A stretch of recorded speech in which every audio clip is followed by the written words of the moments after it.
The alarm screamed through the underground bunker like a dying animal.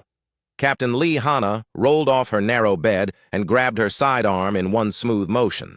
After 3 years of living in the tunnels beneath what used to be Nevada, she could wake up ready for battle in seconds. All hands to the command center, Commander Kim Ji-won's voice crackled over the intercom. Priority Alpha, this is not a drill. Hanna ran through the metal corridors, her boots echoing against the walls. Other survivors hurried past her, their faces showing the same mix of fear and hope that had lived in their eyes since the Great Burn ended. 10,000 people. That was all that remained of humanity on Earth. The command center buzzed with activity. Dozens of people crowded around glowing screens and control panels. Dr. Park Min-ho stood at the main display, his weathered face pale as he studied streams of data. What do we have, Doc? Hanna asked, pushing through the crowd. Min-ho looked up at her with tired eyes. At 65, he was one of the oldest survivors. He had been her mentor since she was a child, teaching her everything from combat tactics to quantum physics. We intercepted a transmission from the Outer Rim, he said, quietly. It's in Galactic Standard. Hanna felt ice in her stomach. The Galactic Federation had kept Earth under strict quarantine for 15 years. No one was supposed to get in or out of the Sol system. The aliens thought humanity was extinct, and the survivors had worked hard to keep it that way. What does it say? Commander Kim asked, stepping up behind them. Min-ho touched the screen and alien symbols appeared. Below them, a translation scrolled in English. Quarantine protocols for System Sol 3 will be lifted in 30 standard days. Planetary sterilization will commence immediately after. No exceptions, no appeals. Authorization, Federation Council, Resolution 2387447. The command center fell silent. Hanna could hear her own heartbeat in her ears. Sterilization, someone whispered. They're going to burn what's left. How much time do we have? Commander Kim asked. 30 days, Min-ho replied. Maybe less if they decide to arrive early. Hanna stared at the message. Planetary sterilization meant they would blast the surface with antimatter bombs until nothing could ever live there again. The aliens had done it to 3 other worlds that they considered too dangerous to leave alone. There has to be something we can do, she said. We didn't survive the Great Burn just to die in a hole. Commander Kim shook her head. We have 10,000 people, no fleet, and weapons that are 15 years out of date. The Federation has millions of ships. Actually, Dr. Min-ho said slowly, there might be a way. Everyone turned to look at him. He was staring at Hanna with an expression she had never seen before. It looked almost like guilt. Come with me, Hanna. There's something I never told you about the war. They walked to his private lab, deep in the bunker's lower levels. Hanna had been there many times, but now Min-ho led her to a section she had never seen. He placed his hand on a scanner, and a hidden door slid open. Inside was a medical bay filled with equipment she didn't recognize. Strange devices hummed with power, and tanks filled with glowing liquid lined the walls. During the final months of the war, Min-ho began, we knew we were losing. The aliens had better ships, better weapons, better everything. So we tried something. Desperate. He touched a control panel and one of the tanks lit up. Inside, Hanna could see documents floating in the liquid. Project Phoenix, Min-ho continued. We took our best soldiers and enhanced them with experimental nanotechnology. The idea was to create humans who could match alien capabilities. Hanna felt a chill run down her spine. Doc, what are you trying to tell me? You were in the final battle at Luna Station. Your ship was destroyed, and you were dying when we found you. I made a choice. His voice was barely above a whisper. I put you in the program. The words hit her like a physical blow. What? The nanites in your bloodstream have been dormant for 15 years, slowly integrating with your nervous system. They were designed to activate only if humanity faced extinction. He gestured at the transmission data on a nearby screen. I'd say that counts. Hanna backed away from him. You're telling me I'm some kind of experiment? You're humanity's last chance, Min-ho said firmly. The nanites will let you interface with any technology, heal from injuries that would kill a normal person, and process information faster than any computer. But there's a cost. What cost? The human body wasn't designed to handle that much enhancement. Once the nanites fully activate, You'll have maybe 6 months before they burn out your neural pathways. Hana sat down hard on a nearby chair. 6 months to live. Power she never asked for. The weight of humanity's survival on her shoulders. There's more, Minho continued. Before the war started, our deep space scouts found something. An ancient facility on the edge of known space. We think it belonged to the architects, the beings who left all those ruins throughout the galaxy. The architects were a mystery that had puzzled scientists for centuries. They had vanished millions of years ago, leaving behind technology that was still beyond most species' understanding. We never had time to investigate it properly, Minho said. But our data suggested it contained information about galactic history that the Federation doesn't want anyone to find. And you think I can get there?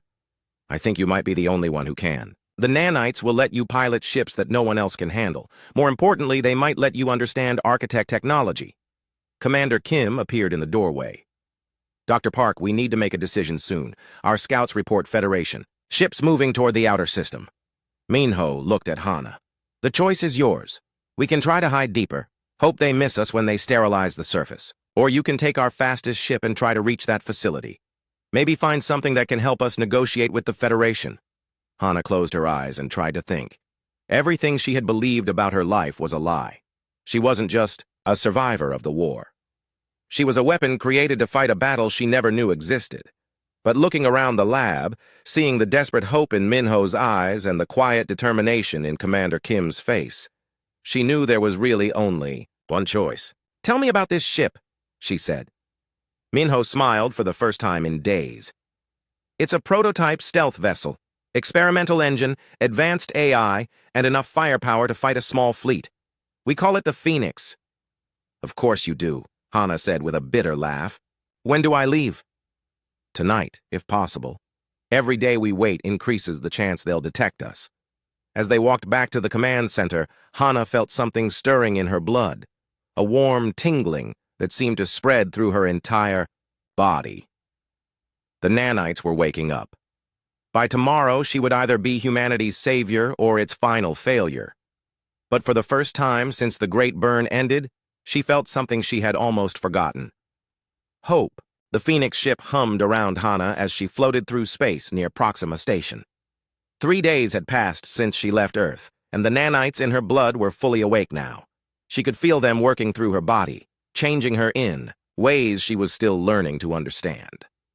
The massive Federation outpost loomed ahead like a metal mountain. Ships from dozens of alien species docked at its ports. Hana had never seen anything so big. It could hold 1 million people easily. Her plan had been simple. Sneak past the station, get to the architect facility, and find something to help humanity. But the nanites had other ideas.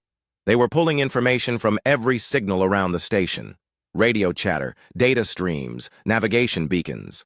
All of it was flowing into her mind and somehow making sense. That was how she learned about the trial. The Federation Council was meeting to decide humanity's final fate. Not just Earth, but every human in the galaxy. Hana realized with growing horror that there were others out there. Humans who had left Earth before the war, scattered, across the stars. She also learned something else. Her brother Deho was still alive. The nanites had picked up a security transmission mentioning Captain Yoon Deho, a Federation Black Ops agent scheduled to testify at the trial. Hana had thought he died 15 years ago when his ship disappeared. During the war's final battle, she made a decision that surprised even her. Instead of running, she flew straight toward the station and sent a message on all Federation frequencies. This is Captain Lee Hana of Earth. I want to speak to your council. The response was immediate. A dozen warships surrounded her, weapons, charged and ready to fire. Her ship's AI warned her that she was being scanned by targeting systems. Surrender your vessel immediately, came the reply in heavily accented Galactic Standard. Any resistance will result in immediate destruction. Hana powered down her weapons and let them bring her in. The detention cell was clean but cold. Hana sat on the metal bench and watched alien guards patrol the corridor outside. The nanites were still working, absorbing data from the station's computer networks. She was learning things that made her stomach turn. Humans were not just feared. In the galaxy, they were hated. Every species had stories about human explorers who came to their worlds and changed everything. Humans who learned their languages in days, mastered their technology in weeks, and came up with innovations that took other species centuries to develop. The door opened, and two aliens entered. One looked like a giant snake with arms and wore diplomatic robes. The other was shorter, covered in blue fur with 4 arms and large eyes. "I am Ambassador Veltar of the Catherian Diplomatic Corps," the snake-like being said in perfect English. "This is Dr. Rin of the Hegemony Research Division. We are here to verify that you are indeed human." "What gave it away?" Hana asked. Dr. Rin stepped forward with a scanning device.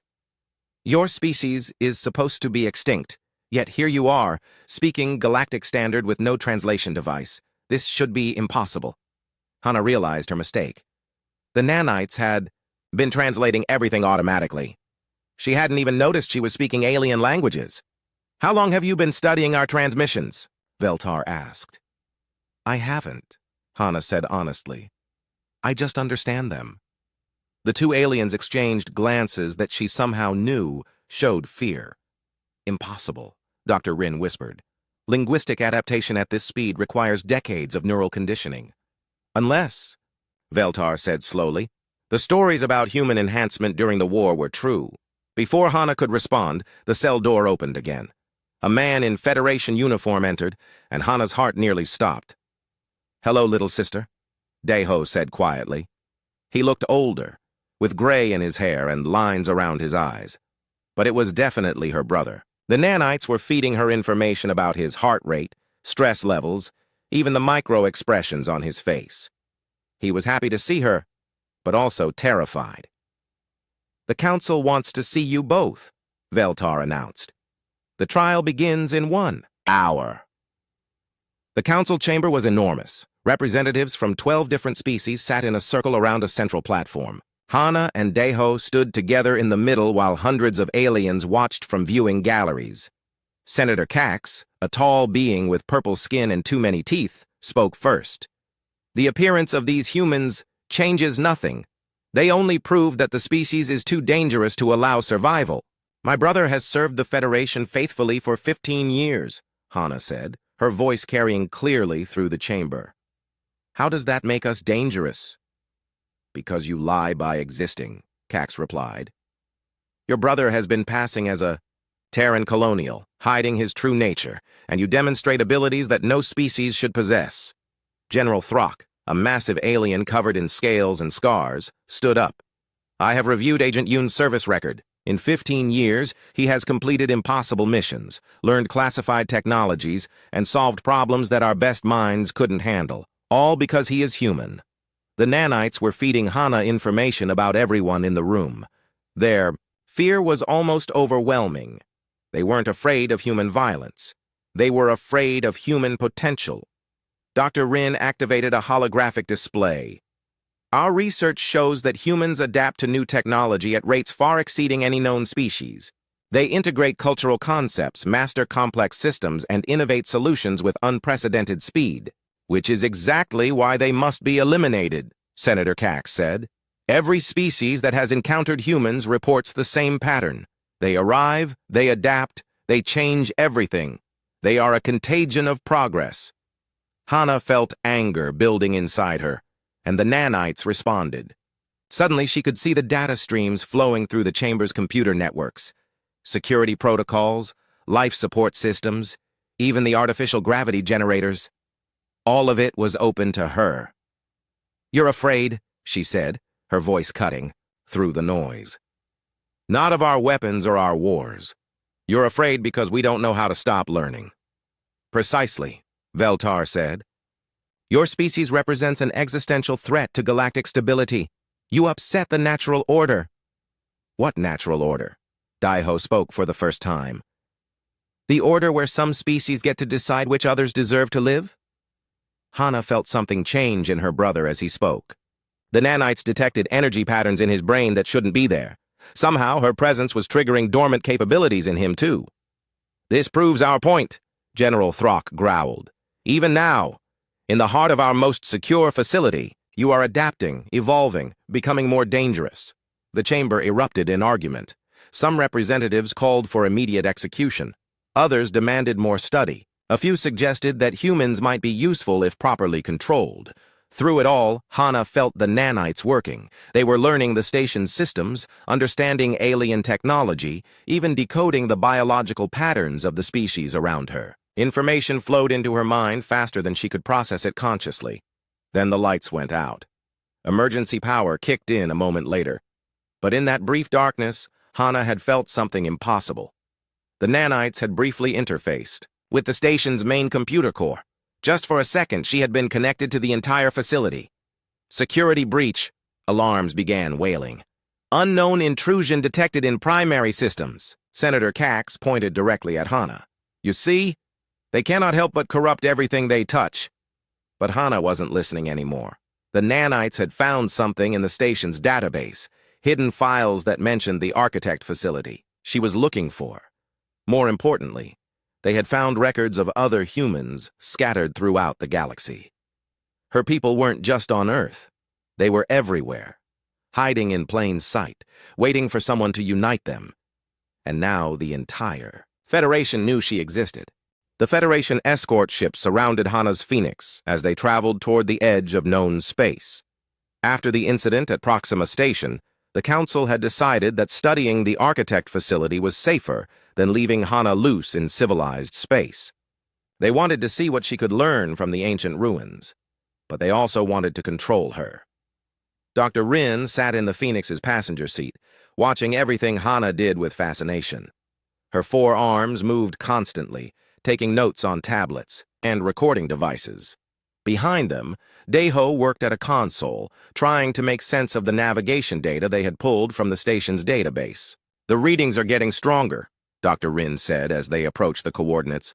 Whatever is out here, it's been waiting a long time. Through the view screen, Hana could see a small moon orbiting a dead star. The surface looked ordinary, except for one thing. A massive structure rose from the southern hemisphere like a crystal mountain. It pulsed with soft blue light that seemed to call to the nanites in her blood. That's it, she whispered. That's the architect facility.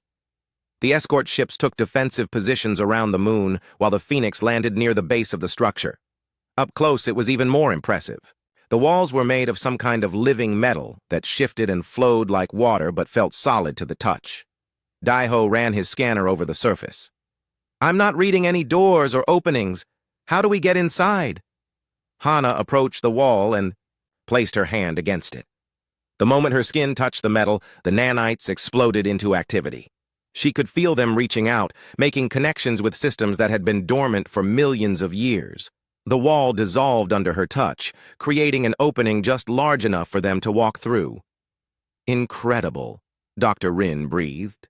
The facility is responding to your presence.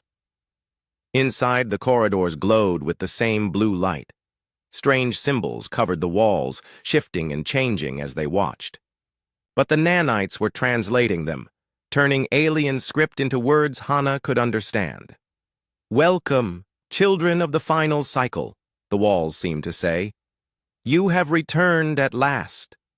They walked deeper into the facility, following passages that seemed to rearrange themselves to guide their steps. Finally, they reached a vast central chamber filled with floating displays and control surfaces that looked almost human in design.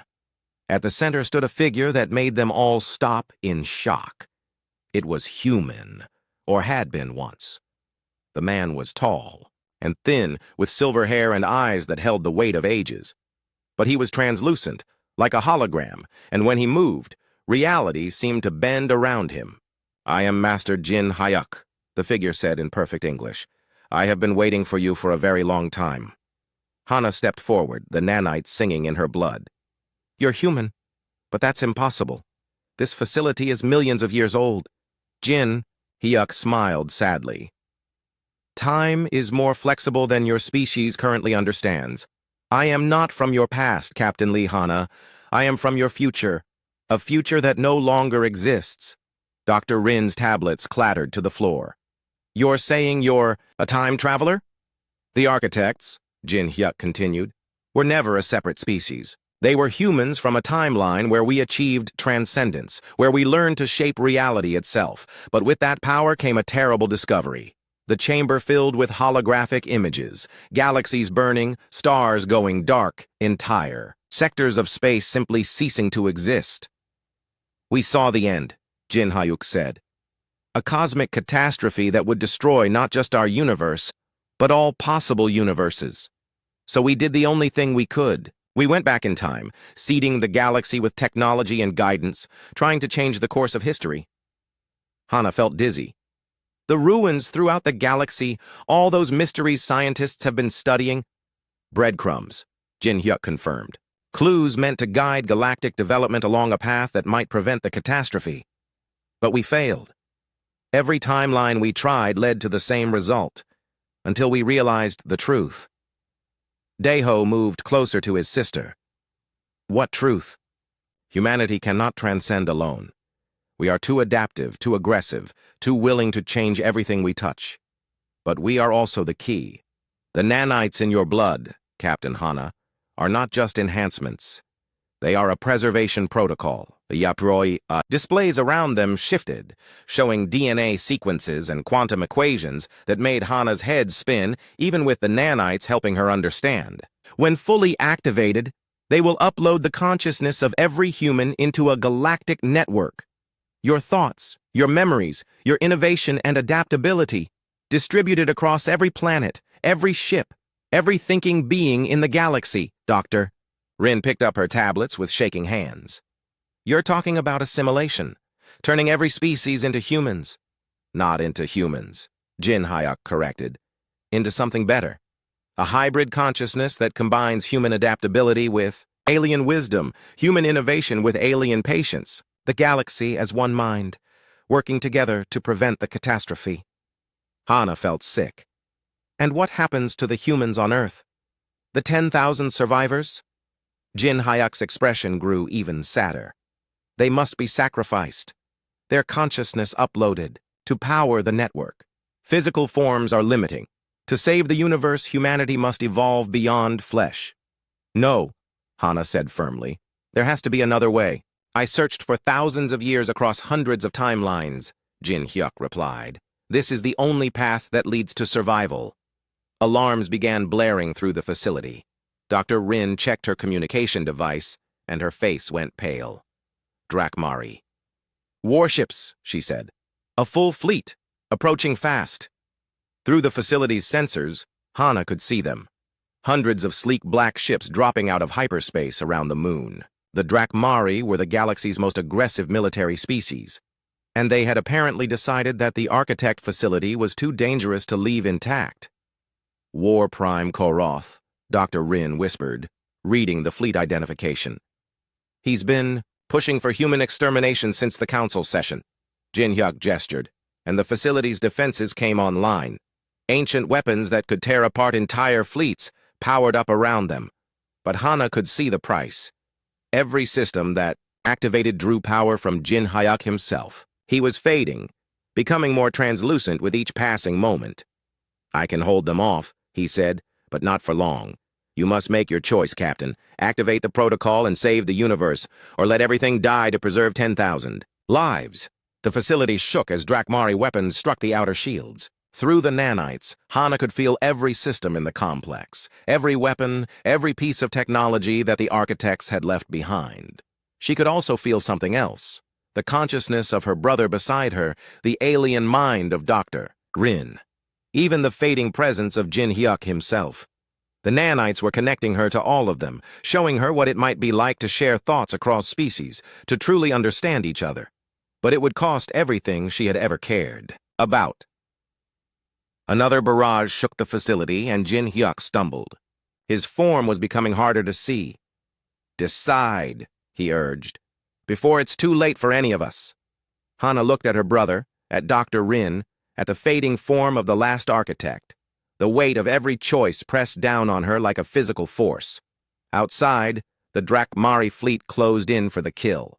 The escape from the architect facility had cost them everything. Jin Hyuk was gone, his ancient consciousness finally fading after holding off the Drakmari fleet long enough for them to reach their ships. The facility itself was nothing but debris, floating around the dead moon, but Hana had taken something with her. the knowledge of how the nanites really worked, and a terrible understanding of what she was becoming. Now, 3 weeks later, she stood on the bridge of a stolen Federation cruiser, watching as the Galaxcy tore itself apart. The news of the architect facility had spread like wildfire. Some species wanted to destroy every human in the galaxy before they could activate Jin Hyuk's protocol. Others wanted to capture humans and use their abilities. A few believed that maybe, just maybe, humans might be their salvation. Incoming transmission from the Kepler Station Defense Fleet, Lieutenant Rakhtar announced from the communications console. The young Makarin warrior had been assigned to watch Hana, but over the past weeks, something had changed in him. Like Dr. Rin and several other aliens who spent time near Hana, he was becoming different, smarter, more creative, more willing to question orders. Hana didn't know she was doing it. The nanites were reaching out on their own, making tiny adjustments to the brain chemistry of anyone who stayed close to her. She was accidentally upgrading her alien allies, and it terrified everyone, including herself. "Put it through," she said. Admiral Song Kyung-ho's weathered face appeared on the screen. Hana's heart jumped. She had known him since childhood. He had been her flight instructor before the war, and somehow he had survived the Great Burn. "Hana," he said, and she could hear the exhaustion in his voice. "We broke quarantine. All of us. Every human left on Earth."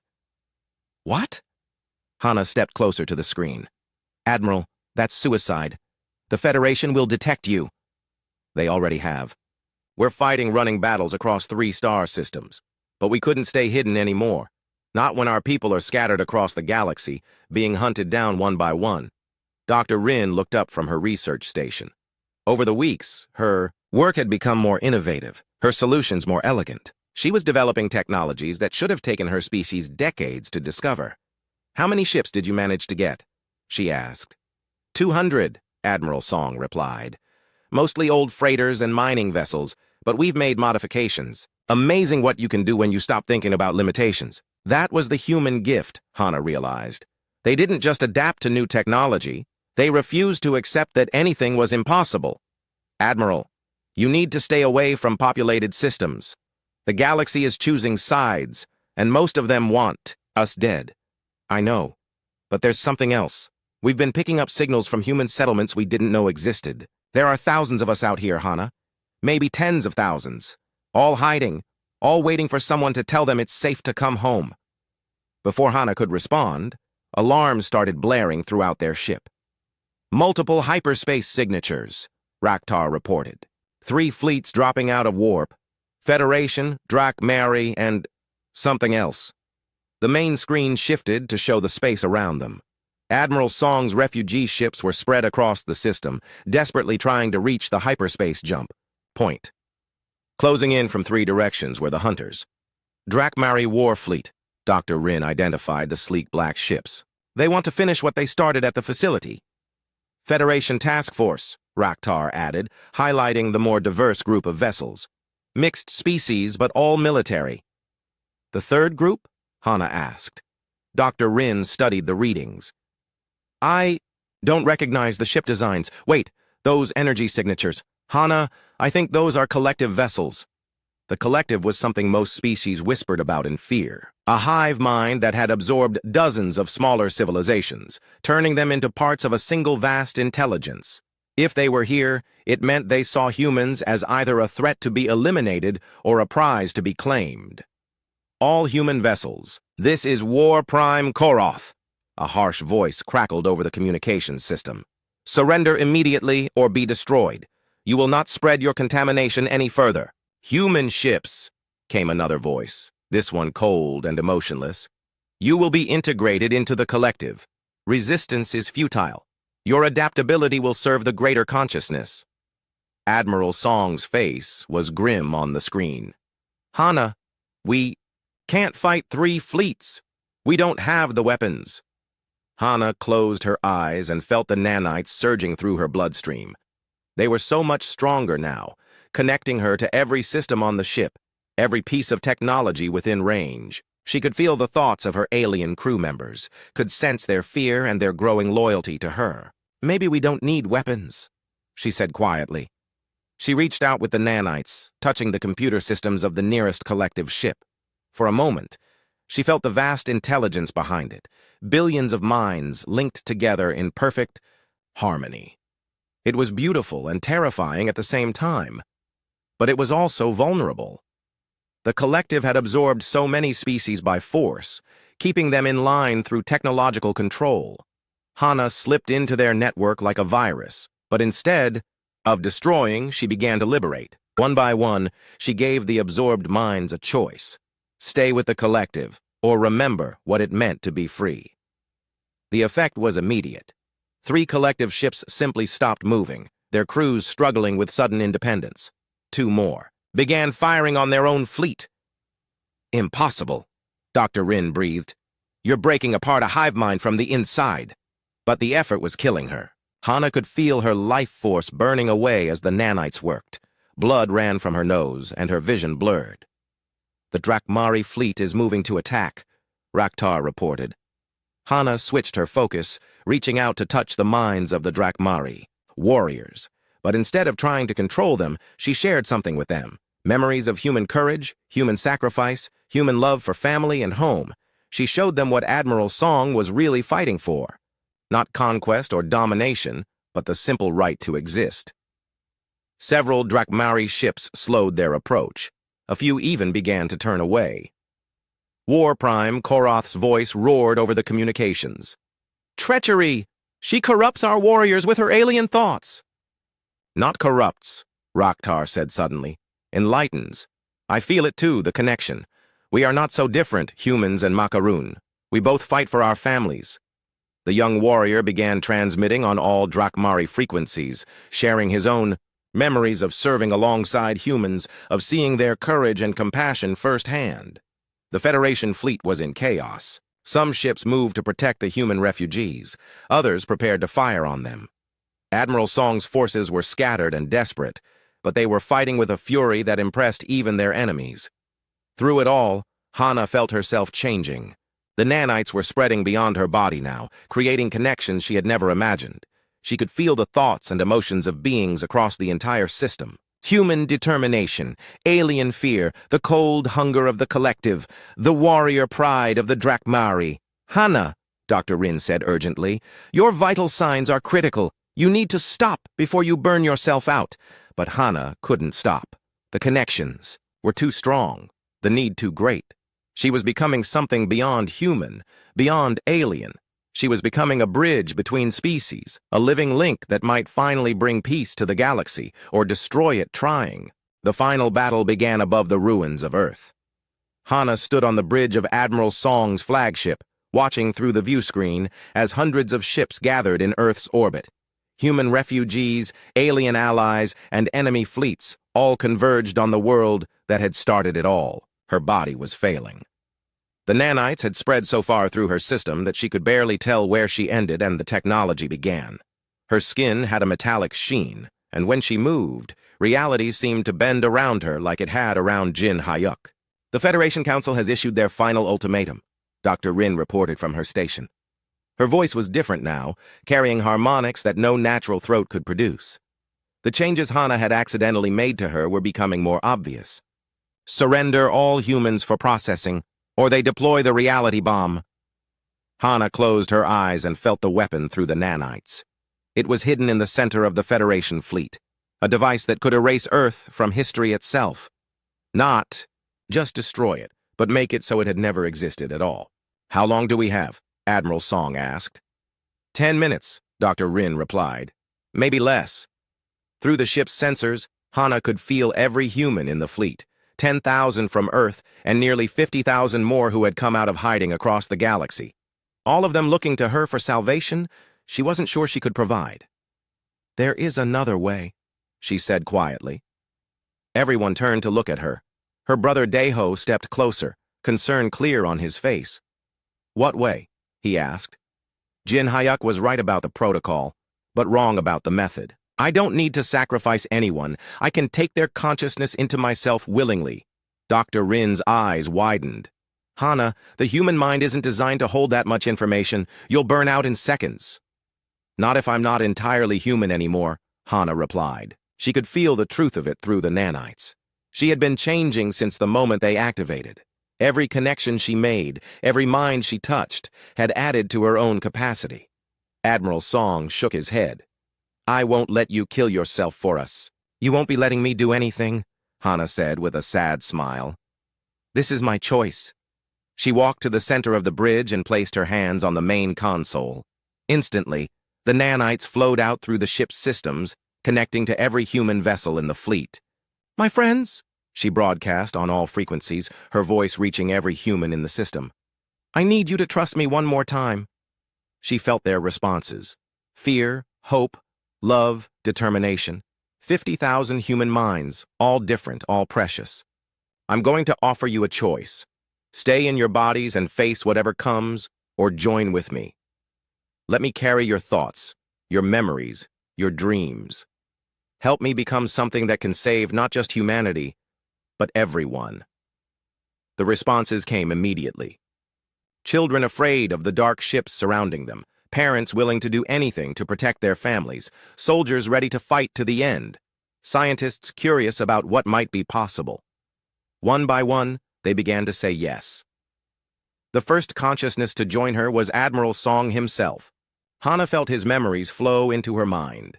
His childhood on Earth, his love for his family, his determination to see humanity survive. Then came Dr. Park Min-ho, beaming up from Earth's surface. His vast knowledge and gentle wisdom became part of her. More and more minds joined the growing network. Each one brought something unique. A farmer's understanding of growth and patience, a musician's sense of harmony, a child's pure wonder at the stars. The Federation fleet opened fire, but Hana barely noticed.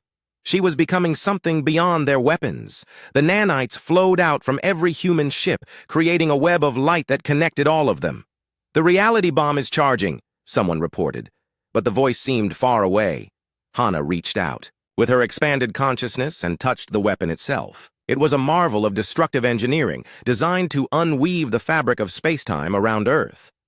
But like all technology, it could be changed. She flowed into its systems, not to destroy it, but to transform it. The energies meant to erase Earth became something else entirely. Instead of destruction, creation. Instead of ending, beginning. "What is she doing?" War Prime Koroth's voice crackled over the communications. Hana felt his confusion, his fear of what he didn't understand. So she showed him. She opened her mind to his, sharing the memories of 50,000 humans. Their love, their hope, their dreams of a better future. The Drakmari warrior stumbled under the weight of so much emotion, but instead of rejecting it, he began to understand. The reality bomb fired. Instead of erasing Earth, the beam struck the planet and began to heal it. Oceans returned to their proper blue. Forests grew where wasteland had been. Cities rose from ruins, but different now, designed for beings of all species to live together. The energy didn't stop there.